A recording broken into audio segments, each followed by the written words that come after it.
இந்த உலகத்தில் மனிதன் எதை தேடினாலும் அதன் இறுதி இலக்கு அமைதிதான். ஒருவர் பணத்தை தேடுகிறார், ஒருவர் புகழை தேடுகிறார், ஒருவர் அதிகாரத்தை தேடுகிறார். ஆனால் அந்த அனைத்திற்கும் பின்னால் மறைந்திருப்பது மன அமைதி என்ற ஒரே உண்மை. அந்த அமைதியை வெளியில் தேடும் வரை அது கிடைக்காது. அது மனிதனின் உள்ளே இருக்கிறது என்று ஆயிரக்கணக்கான ஆண்டுகளுக்கு முன்பே தமிழ்ச் சித்தர்கள் உணர்ந்திருந்தனர். அந்த சித்தர்களில் மிகவும் மர்மமானவரும் மகத்தானவரும் அகத்தியர். அவர் ஒரு முனிவர் மட்டும் அல்ல, இயற்கையின் மறைமுறைகளையும் மனித உடலின் இரகசியங்களையும் ஆன்மீகத்தின் உச்சத்தையும் உணர்ந்த ஞானி. அவர் கற்றுத்தந்த வழிகளில் மிக எளிமையானதும் ஆழமானதும் சித்தர் தியான முறை. இன்றைய காலத்தில் பலர் தியானம் பற்றி கேட்கிறார்கள், ஆனால் எங்கே தொடங்குவது என்று தெரியாமல் குழம்புகிறார்கள். சிலர் தியானம் என்பது மலைகளில் வாழும் முனிவர்களுக்கானது என்று நினைக்கிறார்கள். சிலர் மணி நேரங்கள் அமைதியாக அமர வேண்டும் என்று பயப்படுகிறார்கள். ஆனால் அகத்தியர் முறை மிகவும் இயல்பானது. அது மனிதன் தனது மூச்சை புரிந்து கொள்வதிலிருந்து தொடங்குகிறது. மூச்சு என்பது வெறும் காற்று அல்ல என்று சித்தர்கள் கூறினர். அது உயிர், அது பிராணன், மனித உடலுக்குள் ஓடும் மறை ஆற்றல். ஒருவர் கோபப்படும்போது மூச்சு வேகமாகும், ஒருவர் அமைதியாக இருக்கும்போது மூச்சு மெதுவாகும். இதன் மூலம் மனதுக்கும் மூச்சுக்கும் நேரடி தொடர்பு இருப்பதை சித்தர்கள் கண்டுபிடித்தனர்.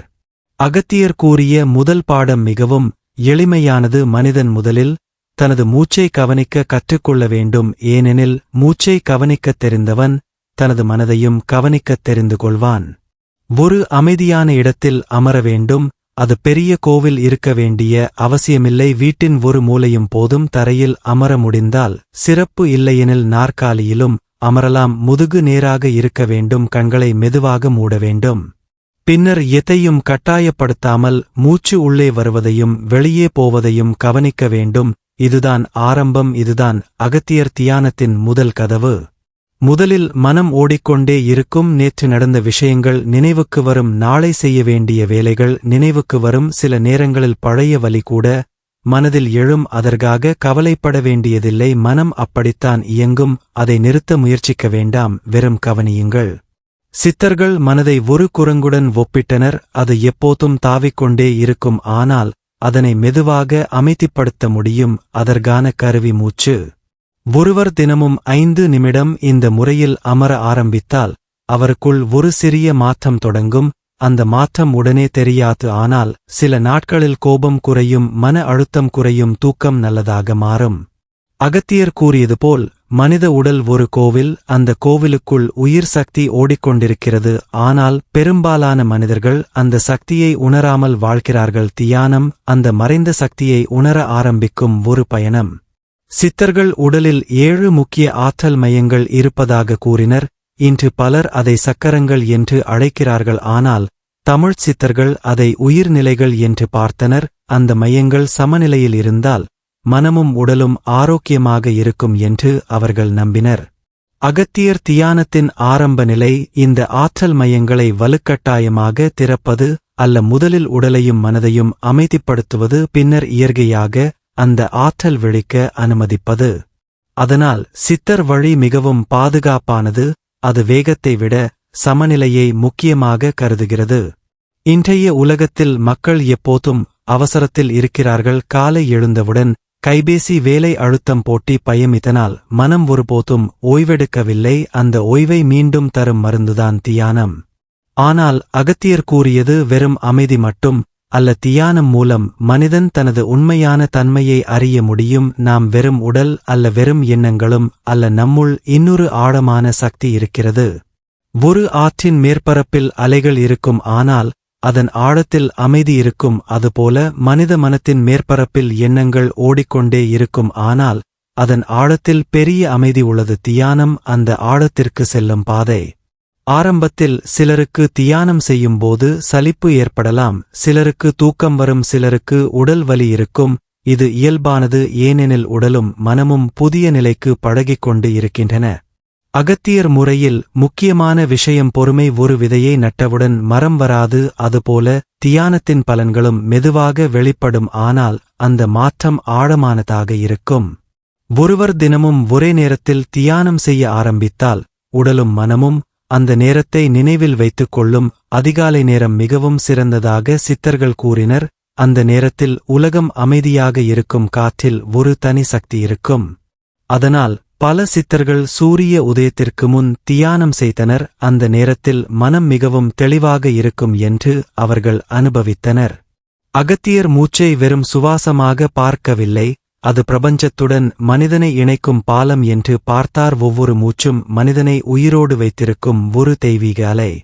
ஒருவர் கோபத்தில் இருக்கும்போது மூச்சு கடினமாக இருக்கும், ஒருவர் அன்பில் இருக்கும்போது மூச்சு மென்மையாக இருக்கும். இதன் மூலம் மனநிலை மூச்சில் பிரதிபலிக்கிறது. அதனால் மூச்சை அமைதிப்படுத்தினால் மனமும் அமைதியாகும். இதுதான் சித்தர் தியானத்தின் அடிப்படை ரகசியம்.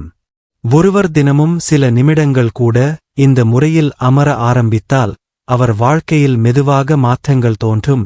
வெளியுலகம் மாறாமல் இருந்தாலும் உள்ளுலகம் மாற ஆரம்பிக்கும்.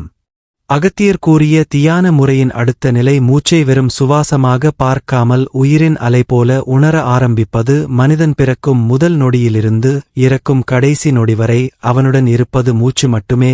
நண்பர்கள் மாறலாம், உறவுகள் மாறலாம், உடலின் தோற்றம் கூட மாறலாம், ஆனால் மூச்சு மட்டும் மனிதனை ஒருபோதும் விட்டு பிரியாது. சித்தர்கள் மூச்சை பிராணன் என்று அழைத்தனர். அந்த பிராணன்தான் உடலின் ஒவ்வொரு அணுவிலும் உயிரை இயக்குகிறது என்று அவர்கள் நம்பினர். இன்று அறிவியல் உலகமும் மூச்சின் தாக்கத்தை புரிந்து கொள்ள ஆரம்பித்துள்ளது. ஒருவர் ஆழமாக சுவாசிக்கும்போது நரம்பு மண்டலம் அமைதியாகிறது, இதய துடிப்பு சீராகிறது, மன அழுத்த ஹார்மோன்கள் குறைகின்றன. ஆனால் இதை 1000 ஆண்டுகளுக்கு முன்பே சித்தர்கள் தங்கள் அனுபவத்தின் மூலம் கண்டுபிடித்திருந்தனர்.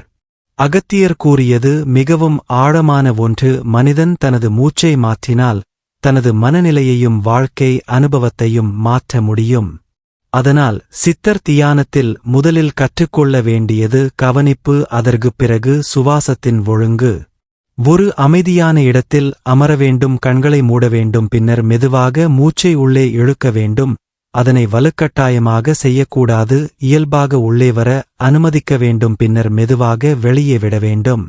இதை செய்யும்போது ஒரு விஷயத்தை கவனிக்க வேண்டும். காற்று மூக்கின் வழியாக உள்ளே வரும் போது ஒரு குளிர்ச்சி உணர்வு இருக்கும், வெளியே செல்லும் போது ஒரு வெப்ப உணர்வு இருக்கும். இந்த சிறிய விஷயங்களை கவனிக்க ஆரம்பித்தாலே மனம் மெதுவாக தற்போதைய நொடியுடன் இணைகிறது. சித்தர்கள் கூறியது போல தற்போதைய நொடியே உண்மையான வாழ்க்கை. கடந்த காலம் நினைவு, எதிர்காலம் கற்பனை, ஆனால் மூச்சு மட்டும் எப்போதும் நிகழ்காலத்தில் நடக்கிறது. அதனால் மூச்சுடன் இணைந்த மனிதன் வாழ்க்கையுடன் இணைகிறான். அகத்தியர் முறையில் மூச்சை எண்ணும் பயிற்சியும் இருந்தது. ஒருவர் உள்ளே மூச்சை இழுக்கும் போது மனதிற்குள் 1 என்று எண்ண வேண்டும், வெளியே விடும் போது 2 என்று எண்ண வேண்டும். இதுபோல 10 வரை சென்று மீண்டும் 1இல் தொடங்க வேண்டும். இந்த எளிய பயிற்சி மனதை ஒரு இடத்தில் நிறுத்த உதவுகிறது. ஏனெனில் மனம் எப்போதும் ஏதோ ஒன்றை பற்றிக்கொள்ள விரும்புகிறது. அதற்கு ஒரு மென்மையான கவனம் கொடுத்தால் அது அமைதியாக ஆரம்பிக்கும். சில நாட்கள் தொடர்ந்து இந்த முறையில் அமர்ந்தால் ஒருவர் தன்னுள் ஒரு புதிய அமைதியை உணர ஆரம்பிப்பார். வெளியுலக சத்தம் இருந்தாலும் உள்ளே அமைதி இருக்கும். அகத்தியர் கூறிய மற்றொரு முக்கியமான விஷயம் உடலின் உயிர் பாதைகள். சித்தர்கள் மனித உடலில் எண்ணற்ற நாடிகள் இருப்பதாக கூறினர். அவற்றின் வழியே உயிர் ஆற்றல் ஓடுகிறது என்று நம்பினர். அவற்றில் முக்கியமான 3 நாடிகள் இடகலை, பிங்கலை, சுஷும்னை. இடகலை சந்திர சக்தியை குறிக்கிறது. அது அமைதியையும் குளிர்ச்சியையும் மனத்தின் மென்மையையும் குறிக்கிறது. பிங்கலை சூரிய சக்தியை குறிக்கிறது. அது செயல் ஆற்றலையும் உற்சாகத்தையும் உடலின் வெப்பத்தையும் குறிக்கிறது. இந்த இரண்டிற்கும் நடுவே இருக்கும் சுஷும்னை மிக முக்கியமானது. அது ஆன்மீக விழிப்புணர்வின் பாதை என்று சித்தர்கள் கூறினர். ஒருவர் தியானம் செய்யும்போது இந்த 3 சக்திகளும் மெதுவாக சமநிலைக்கு வர ஆரம்பிக்கும். இதனால் மனம் தெளிவடைகிறது, உடல் லேசாகிறது, உள்ளுணர்வு கூர்மையாகிறது. ஆனால் அகத்தியர் எப்போதும் எச்சரித்தார், ஆன்மீகத்தை வேகமாக அடைய முயற்சிக்கக்கூடாது. இயற்கை மெதுவாக செயல்படுகிறது. ஒரு மலர் மலர நேரம் எடுக்கும், அதுபோல மனிதனின் உள் விழிப்புணர்வும் மெதுவாக வளர வேண்டும். அதனால் சித்தர் வழியில் கட்டாயம் இல்லை, பொறுமை மட்டுமே உள்ளது. தியானம் செய்யும்போது சில நேரங்களில் ஒருவர் தனது உடலை மிகவும் லேசாக உணரலாம். சில நேரங்களில் உடலுக்குள் சிறிய அதிர்வு போன்ற உணர்வுகள் வரலாம். சிலருக்கு நெற்றியில் அழுத்தம் போல தோன்றலாம். இவை அனைத்தும் இயல்பான அனுபவங்கள் என்று சித்தர்கள் கூறினர். ஆனால் அவற்றில் சிக்கிக்கொள்ளக்கூடாது. அனுபவங்களை தேட ஆரம்பித்தால் மனம் மீண்டும் அலைபாய ஆரம்பிக்கும். தியானத்தின் நோக்கம் அனுபவங்களை சேகரிப்பது அல்ல, விழிப்புணர்வை ஆழப்படுத்துவது. அகத்தியர் கூறியது போல உண்மையான தியானம் என்பது அமைதியுடன் நண்பராக ஆகும் கலை. இன்றைய மனிதன் எப்போதும் சத்தத்தில் வாழ்கிறான். கைபேசி சத்தம், வாகன சத்தம், எண்ணங்களின் சத்தம், பயத்தின் சத்தம். இந்த சத்தங்களுக்கு நடுவே உள்ளே இருக்கும் அமைதியின் குரல் கேட்காமல் போய்விடுகிறது. தியானம் அந்த அமைதியின் குரலை மீண்டும் கேட்க உதவுகிறது.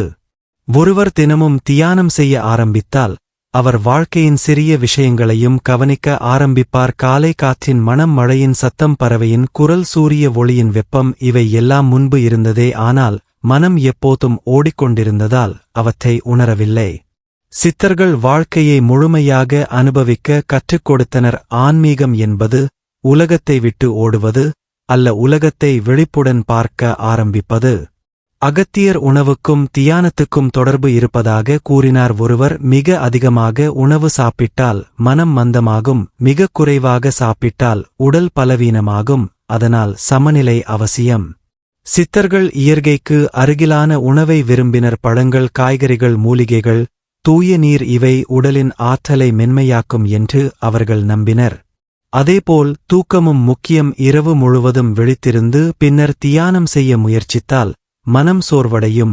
அதனால் உடலை மதிக்க வேண்டும் என்று அகத்தியர் கூறினார். சித்தர் வழியில் உடல் ஒரு தடையாக பார்க்கப்படவில்லை, அது ஆன்மீக பயணத்தின் வாகனமாக பார்க்கப்பட்டது. ஒருவர் தியானத்தில் ஆழமடையும் போது கோபம் மெதுவாக குறையும், ஏனெனில் அவர் தனது எண்ணங்களை கவனிக்க ஆரம்பிக்கிறார். எண்ணங்கள் வருவது இயல்பு, ஆனால் அவற்றை பின்தொடர வேண்டிய அவசியம் இல்லை என்பதை அவர் புரிந்து கொள்கிறார். இது மிகவும் பெரிய மாற்றம். பலர் தங்களின் எண்ணங்களே தாங்கள் என்று நம்புகிறார்கள். ஆனால் சித்தர்கள் கூறியது வேறு. எண்ணங்கள் மேகங்கள் போன்றவை, அவை வந்து போகும், ஆனால் அவற்றை கவனிக்கும் விழிப்புணர்வே உண்மையானது. தியானம் அந்த விழிப்புணர்வை உணர ஆரம்பிக்கும் பாதை. அகத்தியர் ஒரு இடத்தில் கூறுகிறார் என்று சித்தர் மரபில் சொல்லப்படுகிறது. மனிதன் தனது உள்ளே இருக்கும் ஒளியை கண்டுபிடித்தால் வெளியில் இருளை பயப்பட மாட்டான். இந்த ஒளி வெளிச்சம் அல்ல, அது அறிவின் ஒளி, விழிப்புணர்வின் ஒளி. தியானம் அந்த ஒளியை மெதுவாக வெளிக்கொணருகிறது. ஒருவர் தொடர்ந்து இந்த முறையில் அமர்ந்தால் அவருக்கு வாழ்க்கையின் மீது புதிய பார்வை உருவாகும். முன்பு பெரிய பிரச்சனையாக தோன்றிய விஷயங்கள் சிறியதாக தோன்றும், ஏனெனில் மனம் வலுவாகிறது. அமைதியான மனம்தான் உண்மையான சக்தி என்று அகத்தியர் கூறினார். இந்த உலகத்தில் பலர் வெளியிலுள்ள சக்தியை தேடுகிறார்கள், ஆனால் சித்தர்கள் உள்ளே இருக்கும் சக்தியை தேடினர். அந்த சக்தி பணத்தில் இல்லை, பதவியில் இல்லை, அது விழிப்புணர்வில் இருக்கிறது. அதனால் தியானம் என்பது வெறும் ஓய்வு பயிற்சி அல்ல, அது உள் மாற்றத்தின் அறிவியல். ஒரு நாள் திடீரென பெரிய அனுபவம் வரவேண்டும் என்று எதிர்பார்க்கக்கூடாது. மெதுவாக மனம் மாறும், மெதுவாக பார்வை மாறும், மெதுவாக வாழ்க்கை மாறும். அந்த மெதுவான மாற்றமே நிலையான மாற்றம். அகத்தியர் சித்தர் கூறிய தியான முறையில் மூச்சுக்கு அடுத்த முக்கியமான விஷயம் ஒலி. மனித வாழ்க்கையில் ஒலி மிகப்பெரிய தாக்கத்தை ஏற்படுத்துகிறது என்று சித்தர்கள் உணர்ந்திருந்தனர். ஒரு மென்மையான இசை மனதை அமைதிப்படுத்தும், ஒரு கடுமையான சத்தம் உடனே மனதில் பதற்றத்தை உருவாக்கும். இதனால் ஒலி வெறும் கேட்கும் அனுபவம் அல்லது மனதையும் உடலையும் நேரடியாக பாதிக்கும் ஆற்றல். சித்தர்கள் இந்த ஒலி சக்தியை மிகவும் ஆழமாக ஆராய்ந்தனர். அவர்கள் கண்டுபிடித்தது என்னவென்றால், ஒவ்வொரு ஒலிக்கும் ஒரு அதிர்வு உள்ளது. அந்த அதிர்வு மனித உடலிலும் மனதிலும் மாற்றங்களை உருவாக்குகிறது. இதனால்தான் மந்திரங்கள் உருவானது. இன்று பலர் மந்திரம் என்றால் அதிசயம் நடக்கும் வார்த்தைகள் என்று நினைக்கிறார்கள். ஆனால் சித்தர்கள் அதை அப்படி பார்க்கவில்லை. அவர்கள் மந்திரத்தை ஒலி அறிவியல் என்று பார்த்தனர். அகத்தியர் கூறியபடி மனித உடல் ஒரு இசைக்கருவி போன்றது. சரியான அதிர்வை கொடுத்தால் அது சமநிலைக்கு வருகிறது, தவறான அதிர்வு வந்தால் குழப்பம் ஏற்படுகிறது. அதனால் சித்தர் தியானத்தில் சில ஒலிகள் பயன்படுத்தப்பட்டன. அவை வெறும் மத சம்பிரதாயம் அல்ல, மனதின் அலைகளை அமைதிப்படுத்தும் கருவிகள். அவற்றில் மிக முக்கியமானது ஓம் என்ற அதிர்வு. சித்தர்கள் ஓம் என்பதை வெறும் வார்த்தையாக பார்க்கவில்லை, அது பிரபஞ்சத்தின் அடிப்படை அதிர்வு என்று அவர்கள் கூறினர். எல்லா ஒலிகளுக்கும் மூலமாக இருக்கும் ஒரு முதன்மை அலை. ஒருவர் அமைதியாக அமர்ந்து மெதுவாக ஓம் என்று உச்சரிக்கும்போது அந்த ஒலி மார்பிலிருந்து தொண்டை வழியாக தலையின் உள்ளே பரவ ஆரம்பிக்கும். சில நேரங்களில் உடலுக்குள் அதிர்வு போல உணரலாம். இது சாதாரணம். அகத்தியர் முறையில் இந்த ஒலியை மிகவும் மென்மையாக உச்சரிக்க வேண்டும், கத்துவது போல அல்ல ஓர் ஆற்றில் அலை பரவுவது போல மெதுவாக ஒலி வெளிவர வேண்டும். முதலில் ஆழமாக மூச்சை உள்ளே இழுக்க வேண்டும், பின்னர் வெளியே விடும்போது ஓம் என்று நீளமாக உச்சரிக்க வேண்டும். ஓ என்ற ஒலி மார்பிலும் தொண்டையிலும் அதிர்வை உருவாக்கும், இம் என்ற ஒலி தலையின் உள்ளே அமைதியான அதிர்வை உருவாக்கும். சில நாட்கள் தொடர்ந்து இதை செய்தால் மனம் மெதுவாக அமைதியாக ஆரம்பிக்கும். சித்தர்கள் கூறியது போல மனித மனம் எப்போதும் அலைபாய்கிறது, ஆனால் ஒலி அதிர்வு அந்த அலைகளை ஒரே திசையில் கொண்டு செல்கிறது.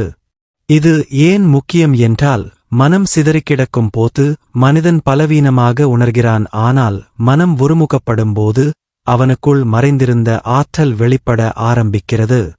அகத்தியர் கூறியது போல கவனம் என்பது மனிதனின் மிகப்பெரிய சக்தி. இன்றைய உலகத்தில் மனிதர்களின் கவனம் எப்போதும் சிதறிக்கொண்டே இருக்கிறது. கைபேசி அறிவிப்புகள், சமூக வலைதளங்கள், முடிவில்லா தகவல்கள், இதனால் மனம் ஒருபோதும் முழுமையாக அமைதியாக இல்லை. ஆனால் சித்தர் தியானம் மனதை மீண்டும் ஒருமுகப்படுத்துகிறது. ஒலி தியானத்தின் அடுத்த நிலை உள் ஒலியை கவனிப்பது.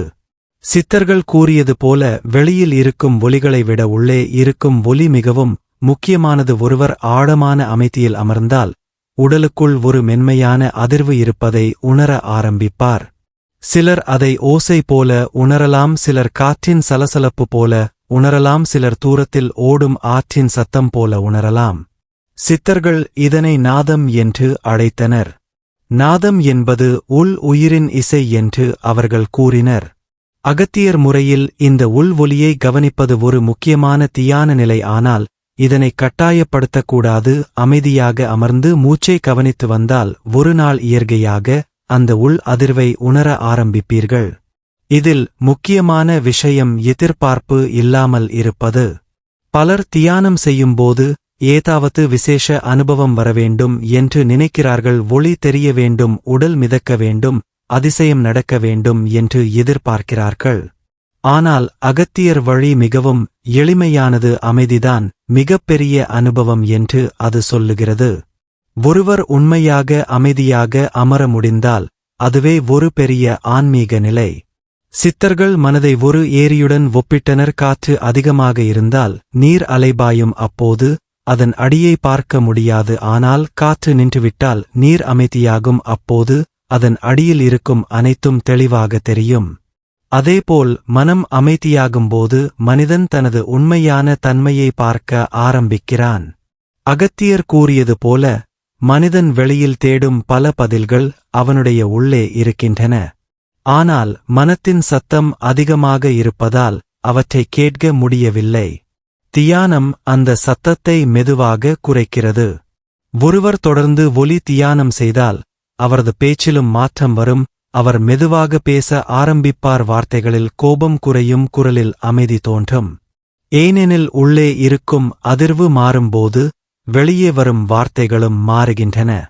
சித்தர்கள் வார்த்தைகளுக்கு மிகப் பெரிய முக்கியத்துவம் கொடுத்தனர். ஒருவர் எப்போதும் எதிர்மறையாக பேசினால் அந்த அதிர்வு அவருடைய மனதையும் பாதிக்கும் என்று அவர்கள் நம்பினர். அதனால் அவர்கள் மென்மையான பேச்சையும் உண்மையான வார்த்தைகளையும் வலியுறுத்தினர். அகத்தியர் கூறியது போல மனிதன் பேசும் ஒவ்வொரு வார்த்தையும் அவனுடைய உள்ளுணர்வின் பிரதிபலிப்பு. இதனால் தியானம் வெறும் அமர்ந்து கண்களை மூடுவது மட்டும் அல்ல, அது வாழ்வியல் ஒவ்வொரு செயலையும் விழிப்புடன் மாற்றும் ஒரு நடைமுறை. ஒருவர் சாப்பிடும்போது முழு கவனத்துடன் சாப்பிட வேண்டும், நடக்கும் போது கவனத்துடன் நடக்க வேண்டும், பேசும் போது கவனத்துடன் பேச வேண்டும். இந்த நிலையை சித்தர்கள் விழிப்பு நிலை என்று கூறினர். பலர் வாழ்க்கையை முழுமையாக அனுபவிக்காமல் இயந்திரமாக வாழ்கிறார்கள். காலையில் எழுந்து வேலைக்கு சென்று திரும்பி மீண்டும் அதையே தொடர்கிறார்கள். ஆனால் அவர்கள் உண்மையில் வாழ்கிறார்களா என்று சித்தர்கள் கேள்வி எழுப்பினர். வாழ்க்கையை உணர்ந்து வாழ வேண்டும் என்று அவர்கள் கூறினர். அகத்தியர் தியானத்தின் மூலம் மனிதன் தனது உள்ளுணர்வை கூர்மையாக்க முடியும். சில நேரங்களில் ஒரு விஷயம் நடக்கப் போகிறது என்று முன்பே உணர முடியும். சில மனிதர்களின் ஆற்றலை எளிதாக புரிந்து கொள்ள முடியும். இவை மந்திர சக்திகள் அல்ல, மனம் தெளிவடையும் போது இயற்கையாக உருவாகும் நுண்ணுணர்வுகள். ஆனால் சித்தர்கள் எப்போதும் எச்சரித்தனர், இந்த அனுபவங்களில் அகம்பாவம் வரக்கூடாது. ஒருவர் சிறிய ஆன்மீக அனுபவம் கிடைத்தவுடன் தன்னை மற்றவர்களை விட உயர்ந்தவன் என்று நினைத்தால் அவர் மீண்டும் விழுந்து விடுவார். அதனால் சித்தர் வழியில் பணிவு மிகவும் முக்கியம். அகத்தியர் கூறியது போல, உண்மையான ஞானி அமைதியாக இருப்பான், அவன் தனது அனுபவங்களை உலகத்துக்கு காட்டிக்கொள்வதில்லை. மரத்தின் வேர் ஆழமாக இருக்கும் போது அது சத்தமிடாது, ஆனால் அது பெரிய மரமாக வளரும். அதேபோல் உண்மையான ஆன்மீக வளர்ச்சி அமைதியாக நடக்கும். ஒருவர் தொடர்ந்து இந்த முறையில் தியானம் செய்தால் அவரது பயம் மெதுவாக குறையும், ஏனெனில் அவர் தனது மனதை புரிந்து கொள்ள ஆரம்பிக்கிறார். பயம் பெரும்பாலும் எதிர்கால கற்பனைகளிலிருந்து வருகிறது, ஆனால் தியானம் மனிதனை நிகழ்காலத்திற்கு கொண்டு வருகிறது. நிகழ்காலத்தில் முழுமையாக இருப்பவன் பயத்திலிருந்து மெதுவாக விடுபட ஆரம்பிக்கிறான். அகத்தியர் கூறியது போல, வாழ்க்கை ஒரு ஓட்டம், அதற்கு எதிராக போராடாமல் அதனுடன் இணைந்து ஓட கற்றுக்கொள்ள வேண்டும். தியானம் அந்த இணைப்பை உருவாக்குகிறது. சில நேரங்களில் ஒருவர் தியானம் செய்யும்போது பழைய நினைவுகள் மேலே வரலாம், மறந்துபோன வலி மீண்டும் தோன்றலாம். இதுவும் இயல்பானது. மனம் தன்னுள் சுமந்திருந்த பாரங்களை வெளியே விட ஆரம்பிக்கிறது. அதனால் பயப்பட வேண்டியதில்லை, அமைதியாக கவனித்தால் அந்த உணர்வுகள் மெதுவாக கரைந்து போகும். சித்தர்கள் மன சுத்திகரிப்பை மிகவும் முக்கியமாக பார்த்தனர். உடலை சுத்தமாக வைத்துக் கொள்வது போல மனத்தையும் சுத்தமாக வைத்துக் கொள்ள வேண்டும் என்று அவர்கள் கூறினர். தியானம் அந்த சுத்திகரிப்பின் நெருப்பு. ஒருவர் தொடர்ந்து அமைதியாக அமர ஆரம்பித்தால் ஒரு நாள் அவர் தனியாக இருந்தாலும் தனிமையாக உணரமாட்டார், ஏனெனில் அவர் தனது உள்ளுணர்வுடன் நண்பராகிவிடுகிறார். இதுவே சித்தர்கள் கூறிய உள் சுதந்திரம். அகத்தியர் சித்தர் மரபில் மிகவும் அதிகமாக பேசப்படும் ஒரு விஷயம் குண்டலினி சக்தி. இன்று இந்த வார்த்தையை பலர் கேள்விப்பட்டிருக்கிறார்கள். சிலர் அதை மர்மமான சக்தி என்று நினைக்கிறார்கள், சிலர் பயப்படுகிறார்கள், சிலர் உடனடியாக அந்த சக்தியை வெளிப்பூட்ட வேண்டும் என்று ஆசைப்படுகிறார்கள். ஆனால் சித்தர்கள் இதை பற்றி மிகவும் பொறுப்புடன் பேசினர். அகத்தியர் கூறியது போல, குண்டலினி என்பது வெளியில் இருந்து வரும் சக்தி அல்ல, அது மனிதனுக்குள் ஏற்கனவே இருக்கும் உயிர் ஆற்றலின் ஆழமான நிலை. ஒரு விதைக்குள் ஒரு பெரிய மரம் மறைந்து இருப்பது போல மனிதனுக்குள் அளவற்ற விழிப்புணர்வு மறைந்து இருக்கிறது. அந்த மறைந்த சக்தி மெதுவாக வெளிப்பதே குண்டலினி பயணம் என்று சித்தர்கள் கூறினர். ஆனால் அவர்கள் எப்போதும் ஒரு விஷயத்தை வலியுறுத்தினர், ஆன்மீக வளர்ச்சி இயற்கையாக இருக்க வேண்டும், வலுக்கட்டாயமாக இருக்கக்கூடாது. ஏனெனில் உடலும் மனமும் தயாராக இல்லாமல் ஒருவர் அதிக ஆற்றலை தாங்க முயன்றால் குழப்பம் உருவாகலாம். அதனால் அகத்தியர் வழியில் முதலில் மன அமைதி, பின்னர் மூச்சின் சமநிலை, அதன் பிறகு உடல் சுத்தம், அதன் பிறகே ஆழமான தியான நிலைகள். இது மிகவும் முக்கியமான வரிசை. சித்தர்கள் மனித உடலை வெறும் மாம்சமாக பார்க்கவில்லை, அது உயிர் ஆற்றலால் நிரம்பிய ஒரு பிரபஞ்ச வரைபடம் என்று அவர்கள் உணர்ந்தனர். உடலின் அடிப்பகுதியில் இருந்து தலையின் உச்சிவரை பல ஆற்றல் மையங்கள் இருப்பதாக அவர்கள் கூறினர். இன்றைய காலத்தில் அவற்றை சக்கரங்கள் என்று அழைக்கிறார்கள். ஆனால் சித்தர்கள் அவற்றை வெறும் சின்னங்களாக பார்க்கவில்லை, மனிதனின் மனநிலைகளுக்கும் வாழ்க்கை அனுபவங்களுக்கும் தொடர்புடைய ஆற்றல் நிலைகளாக பார்த்தனர். முதலாவது மையம் நிலைத்தன்மையுடன் தொடர்புடையது. மனிதன் பாதுகாப்பாக உணர்வதற்கும் பூமியுடன் இணைந்திருப்பதற்கும் அது உதவுகிறது என்று அவர்கள் கூறினர். அடுத்த மையம் உணர்ச்சிகளுடன் தொடர்புடையது. மகிழ்ச்சி, படைப்பாற்றல், உறவுகள் ஆகியவற்றின் ஆற்றல் அங்கே இயங்குகிறது என்று சித்தர்கள் நம்பினர். மூன்றாவது மையம் தனி சக்தி, மன உறுதி, செயல் ஆற்றல் ஆகியவற்றோடு இணைக்கப்பட்டது. நான்காவது மையம் இதயம், அன்பு, கருணை, மன்னிப்பு ஆகியவற்றின் மையமாக கருதப்பட்டது. ஐந்தாவது மையம் குரல், உண்மை, வெளிப்பாடு ஆகியவற்றோடு இணைக்கப்பட்டது. ஆறாவது மையம் உள்ளுணர்வு, தெளிவு, ஆழமான கவனம் ஆகியவற்றோடு தொடர்புடையது. ஏழாவது மையம் உயர்ந்த விழிப்புணர்வின் சின்னமாக பார்க்கப்பட்டது. ஆனால் அகத்தியர் ஒரு விஷயத்தை தெளிவாக கூறினார், இவை வெறும் கற்பனை அல்ல, அதே நேரத்தில் விளையாட்டாக அணுக வேண்டிய விஷயங்களும் அல்ல. மனிதன் தனது வாழ்க்கையை சமநிலையுடன் வாழ ஆரம்பிக்கும்போது இந்த ஆற்றல் மையங்கள் இயற்கையாக சமநிலைக்கு வர ஆரம்பிக்கும். அதனால் சித்தர் வழியில் நல்ல வாழ்க்கை முறைக்கு மிகப்பெரிய முக்கியத்துவம் கொடுக்கப்பட்டது. ஒருவர் கோபம், பொறாமை, பேராசை, பயம் போன்ற உணர்ச்சிகளில் எப்போதும் மூழ்கியிருந்தால் மன ஆற்றல் சிதறிவிடும் என்று சித்தர்கள் கூறினர். அமைதி, அன்பு, கருணை, உண்மை, ஒழுக்கம் ஆகியவை மனிதனின் உள் ஆற்றலை நிலைப்படுத்தும் என்று அவர்கள் நம்பினர். இதனால்தான் அகத்தியர் தியானத்தை வாழ்க்கையிலிருந்து பிரிக்கவில்லை. நீங்கள் எப்படி பேசுகிறீர்கள், எப்படி சாப்பிடுகிறீர்கள், எப்படி நினைக்கிறீர்கள், எப்படி மற்றவர்களை நடத்துகிறீர்கள், இவை அனைத்தும் உங்கள் ஆன்மீக வளர்ச்சியை பாதிக்கின்றன என்று அவர் கூறினார். ஒருவர் தினமும் தியானம் செய்து கொண்டிருந்தாலும் வெளியே எப்போதும் கோபமாக இருந்தால் அவர் உண்மையான சமநிலையை அடைய முடியாது. அதனால் சித்தர்கள் வெளிப்புற வாழ்க்கையையும் உள் வாழ்க்கையையும் ஒன்றாக பார்த்தனர். அகத்தியர் கூறிய இன்னொரு முக்கியமான விஷயம் உடலை கேட்க கற்றுக்கொள்ள வேண்டும் என்பதாகும். இன்றைய மனிதன் உடலை அதிகமாக சோர்வடையச் செய்கிறான். சரியான தூக்கம் இல்லை, சரியான உணவு இல்லை, தொடர்ந்து மன அழுத்தம். ஆனால் பின்னர் அமைதியை தேடுகிறான். சித்தர்கள் உடலை ஒரு கோவிலாக மதித்தனர். அந்த கோவிலை கவனித்தால்தான் உள்ளே இருக்கும் உயிர் சக்தி நன்றாக ஓடும் என்று அவர்கள் நம்பினர். அதனால் தியானம் செய்யும் ஒருவர் தனது உடலின் இயல்பான ரிதம்களை கவனிக்க ஆரம்பிக்க வேண்டும். எப்போது உடல் சோர்வடைகிறது, எந்த உணவு மனதை கனமாக்குகிறது, எந்த சூழல் அமைதியை தருகிறது, இவற்றை மெதுவாக கவனிக்க ஆரம்பிக்க வேண்டும். இதுதான் விழிப்புணர்வுடன் வாழும் வாழ்க்கை. குண்டலினி பற்றி பல தவறான புரிதல்கள் உலகத்தில் இருக்கின்றன. சிலர் உடனே பெரிய ஒளி தெரியும் என்று நினைக்கிறார்கள். சிலர் விசித்திரமான அனுபவங்களை தேடுகிறார்கள். ஆனால் அகத்தியர் வழி மிகவும் அமைதியானது. உண்மையான ஆன்மீக வளர்ச்சி வெளிப்படையாக சத்தமிடாது என்று அது கூறுகிறது. ஒருவர் உண்மையாக வளர ஆரம்பித்தால் அவர் மேலும் மென்மையாக மாறுவார், மேலும் அமைதியாக மாறுவார், மேலும் கருணையுடன் நடப்பார். அவருக்கு மற்றவர்களை கட்டுப்படுத்த வேண்டும் என்ற ஆசை குறையும், தன்னை நிரூபிக்க வேண்டும் என்ற தேவை குறையும். ஏனெனில் உள்ளே இருக்கும் அமைதி வளர ஆரம்பிக்கிறது. அகத்தியர் கூறியது போல வெளியில் அதிகாரம் தேடும் மனிதன் இன்னும் உள்ளே பலவீனமாக இருக்கிறான். ஆனால் உள்ளே அமைதியைக் கண்ட மனிதன் இயற்கையாக வலிமையானவன். தியானத்தின் மூலம் மனிதன் மெதுவாக தனது அகம்பாவத்தை கவனிக்க ஆரம்பிக்கிறான். நான் என்ற உணர்வு எவ்வளவு விஷயங்களில் சிக்கிக் கொண்டிருக்கிறது என்பதை புரிந்து கொள்கிறான். என் வெற்றி, என் தோல்வி, என் புகழ், என் வலி, என் கோபம், இவை அனைத்தும் மனம் உருவாக்கும் அடையாளங்கள் என்று சித்தர்கள் கூறினர். அவை முழுமையாக மறைந்து போக வேண்டியதில்லை, ஆனால் அவற்றால் கட்டுப்படாமல் இருக்க கற்றுக்கொள்ள வேண்டும். இதுவே உள் சுதந்திரத்தின் தொடக்கம். ஒருவர் தொடர்ந்து அமைதியாக அமர ஆரம்பித்தால் சில நேரங்களில் அவர் இயற்கையுடன் ஒரு ஆழமான இணைப்பை உணர ஆரம்பிப்பார்.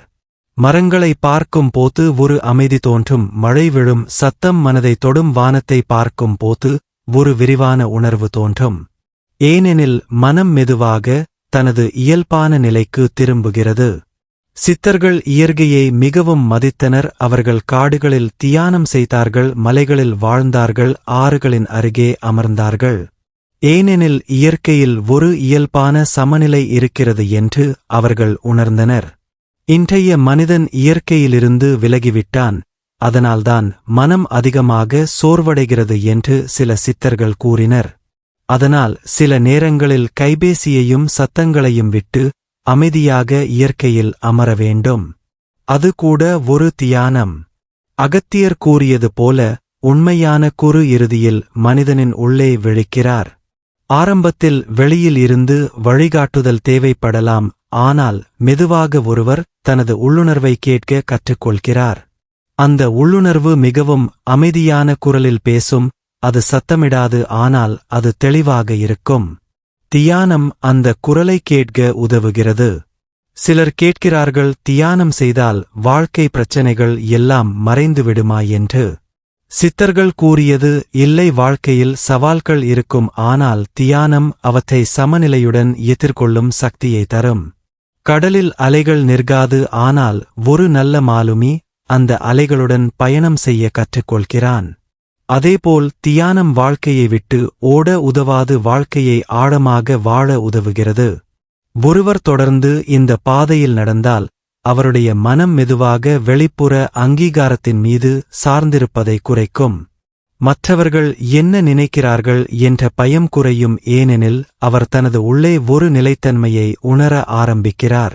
இதுவே உண்மையான தன்னம்பிக்கை என்று அகத்தியர் கூறினார். அது அகம்பாவத்திலிருந்து வருவது அல்ல, உள்ளமைதியிலிருந்து வரும் ஒரு உறுதி. சித்தர்கள் உலகத்தை வெல்ல முயலவில்லை, தங்களையே புரிந்து கொள்ள முயன்றனர். அந்த உள்பயணமே அவர்களை ஞானிகளாக மாற்றியது. அகத்தியர் சித்தர் மரபில் தியானம் மட்டும் முக்கியமல்ல, வாழ்க்கையின் ஒவ்வொரு பகுதியும் ஆன்மீக வளர்ச்சியுடன் தொடர்புடையது என்று அவர்கள் கூறினர். ஒருவர் சில நிமிடங்கள் தியானம் செய்து கொண்டு மீதமுள்ள நேரம் முழுவதும் குழப்பமான வாழ்க்கை வாழ்ந்தால் மனம் முழுமையான அமைதியை அடைய முடியாது. அதனால் சித்தர்கள் ஒரு முழுமையான வாழ்க்கை முறையை கற்றுக் கொடுத்தனர். அதில் உணவு, தூக்கம், உடல் இயக்கம், பேச்சு, எண்ணங்கள், சுற்றுச்சூழல், மூலிகைகள், இயற்கையுடன் உள்ள தொடர்பு அனைத்தும் அடங்கும். அகத்தியர் கூறியது போல, மனிதன் என்ன சாப்பிடுகிறானோ அதுவே மெதுவாக அவனுடைய உடலாகவும் மனமாகவும் மாறுகிறது. இன்று பலர் உணவை வெறும் பசியை தீர்க்கும் பொருளாக மட்டுமே பார்க்கிறார்கள். ஆனால் சித்தர்கள் உணவை உயிர் ஆற்றலாக பார்த்தனர். ஒரு உணவு உடலுக்கு வெறும் சக்தி மட்டும் தருவதில்லை, அது மனதின் நிலைக்கும் தாக்கம் ஏற்படுத்துகிறது என்று அவர்கள் நம்பினர். அதனால் தியானம் செய்யும் ஒருவர் உணவை விழிப்புடன் தேர்ந்தெடுக்க வேண்டும் என்று அகத்தியர் கூறினார். மிக அதிகமாக எண்ணெய் நிறைந்த உணவுகள், அளவுக்கு அதிகமான காரம், அடிக்கடி சாப்பிடப்படும் செயற்கை உணவுகள் மனதை கனமாக்கும் என்று சித்தர்கள் கூறினர். மாறாக இயற்கைக்கு அருகிலான உணவுகள் மனதை லேசாக்கும் என்று அவர்கள் நம்பினர். புதிய பழங்கள், காய்கறிகள், இலைகள், தானியங்கள், மூலிகை நீர்கள் இவை உடலின் உயிர் ஆற்றலை சமநிலைப்படுத்தும் என்று அவர்கள் கூறினர். ஆனால் அகத்தியர் ஒருபோதும் கடுமையான கட்டுப்பாட்டை மட்டும் வலியுறுத்தவில்லை, அவர் சமநிலையை முக்கியமாக பார்த்தார். ஒருவர் உணவை வெறுத்து சாப்பிடக்கூடாது, அதே நேரத்தில் அளவில்லாமல் ஆசையில் மூழ்கியும் சாப்பிடக்கூடாது. உணவை நன்றியுடன் சாப்பிட வேண்டும் என்று சித்தர்கள் கூறினர். ஏனெனில் உணவு என்பது பூமியின் பரிசு. மழை, சூரியன், மண், காற்று இவை அனைத்தும் இணைந்து மனிதனுக்கு உணவை உருவாக்குகின்றன. அதனால் உணவு ஒரு புனிதமான விஷயம் என்று அவர்கள் உணர்ந்தனர். அகத்தியர் முறையில் மெதுவாக சாப்பிடும் பழக்கம் முக்கியமானது. இன்றைய மனிதன் அவசரத்தில் சாப்பிடுகிறான், கைபேசியை பார்த்து கொண்டே சாப்பிடுகிறான், மன அழுத்தத்தில் சாப்பிடுகிறான். ஆனால் சித்தர்கள் கூறியது வேறு. ஒருவர் உணவை முழு கவனத்துடன் சாப்பிட்டால் அது உடலில் வேறுபட்ட தாக்கத்தை ஏற்படுத்தும். உணவை நன்றாக மென்று சாப்பிட வேண்டும், அதன் சுவையை உணர வேண்டும், உடல் நிறைவடைந்ததை கவனிக்க வேண்டும். இதுவும் ஒரு தியானம் என்று அவர்கள் கூறினர். அதேபோல் தண்ணீருக்கும் மிகப்பெரிய முக்கியத்துவம் கொடுக்கப்பட்டது. சித்தர்கள் தூய நீரை உயிரின் மருந்து என்று பார்த்தனர். அதிகாலை எழுந்தவுடன் வெதுவெதுப்பான நீர் குடிப்பது உடலை சுத்தப்படுத்த உதவும் என்று அவர்கள் கூறினர். சில மூலிகைகளை நீரில் சேர்த்து குடிக்கும் பழக்கமும் இருந்தது. துளசி, வேம்பு, நெல்லிக்காய், மஞ்சள், இஞ்சி போன்ற மூலிகைகள் உடலின் சமநிலையை பாதுகாக்க உதவும் என்று சித்தர்கள் நம்பினர். அகத்தியர் மரபில் மூலிகை அறிவு மிகவும் ஆழமானது. சித்தர்கள் இயற்கையை ஒரு பெரிய மருத்துவ நிலையமாக பார்த்தனர். மரங்கள், செடிகள், வேர்கள், மலர்கள், விதைகள் இவற்றில் ஒவ்வொன்றிலும் தனித்தனி ஆற்றல் இருக்கிறது என்று அவர்கள் கூறினர். ஆனால் அவர்கள் ஒரு முக்கியமான எச்சரிக்கையையும் கூறினர். மூலிகைகளை அறிவில்லாமல் பயன்படுத்தக்கூடாது. இயற்கை மருந்து என்பதற்காக எல்லாமே எல்லோருக்கும் ஒரே மாதிரி வேலை செய்யாது. அதனால் சித்தர்கள் அனுபவத்தையும் கவனிப்பையும் முக்கியமாக கருதினர். அகத்தியர் கூறியது போல உடலை கேட்க கற்றுக்கொள்ள வேண்டும். உடல் எப்போது சோர்வடைகிறது, எந்த உணவு உடலுக்கு பொருந்தவில்லை, எது புத்துணர்ச்சி தருகிறது, இவற்றை ஒருவர் கவனிக்க ஆரம்பித்தால் அவர் தனது உடலின் மொழியை புரிந்து கொள்ள ஆரம்பிப்பார். இன்றைய மனிதன் உடலின் செய்கைகளை கவனிக்காமல் வாழ்கிறான். பசி இல்லாத போதும் சாப்பிடுகிறான், சோர்வாக இருந்தும் ஓய்வெடுக்கவில்லை, மனம் அழுத்தத்தில் இருந்தும் தொடர்ந்து வேலை செய்கிறான். ஆனால் சித்தர்கள் மனித உடலை ஒரு உயிருள்ள அறிவு என்று பார்த்தனர். அது எப்போதும் நமக்கு செய்கைகள் கொடுக்கிறது என்று அவர்கள் கூறினர். தியானம் அந்த செய்கைகளை உணர உதவுகிறது. அகத்தியர் வழியில் தூக்கத்திற்கும் மிகப்பெரிய முக்கியத்துவம் இருந்தது. பலர் இரவு முழுவதும் விழித்திருந்து பின்னர் அமைதியை தேடுகிறார்கள். ஆனால் உடலுக்கு ஓய்வு தராமல் மன அமைதியை எதிர்பார்க்க முடியாது என்று சித்தர்கள் கூறினர். இரவு நேரம் உடல் தன்னை சீரமைக்கும் நேரம் என்று அவர்கள் நம்பினர். அதனால் சூரியன் மறைந்த பிறகு மெதுவாக மனதை அமைதிப்படுத்த வேண்டும். அதிக சத்தம், அதிக உணவு, அதிக கோபம் ஆகியவற்றை குறைக்க வேண்டும்.